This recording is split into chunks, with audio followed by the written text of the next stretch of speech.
Released in 1986 by Durrell Software Ltd, Turbo Esprit was a young kid's dreams.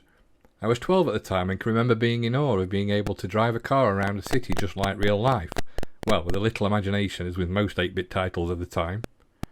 The premise of the game was to catch and shoot various different coloured cars that were alleged drug dealers, trying to meet up with their armoured car which held the drugs. You did this by cruising the streets looking for trouble. It was an 8-bit version of the much later Grand Theft Auto. It was a free roam map and you could go anywhere you wanted. The one thing that vividly stands out in my memory of playing this was the steering wheel that turned and the indicators that flashed the way you were turning on the screen. Small things, but stuff that had not really been seen before, all added to the realism of you properly driving like an adult. You could even choose to stop at junctions if the traffic lights were on red, or be reckless and fly straight through them, depending on your mood. At crossroads, another neat trick was the ability to actually turn down the street if you wanted, and the screen would mimic an actual right or left turn.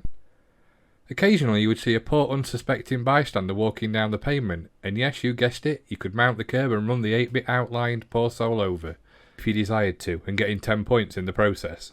The version I have the memory of playing was the ZXspectrum version, but I believe it was also released on both the C64 and Amstrad machines.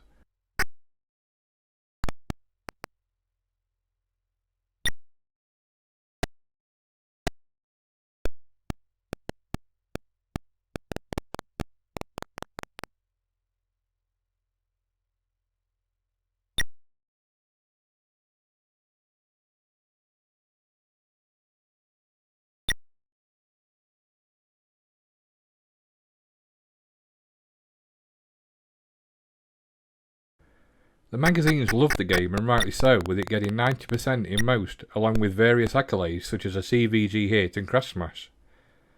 This game certainly was ahead of its time, and I loved playing it back then and even now, though I never quite realised how hard the actual game was, but that's because perhaps I was just happy driving around like an adult.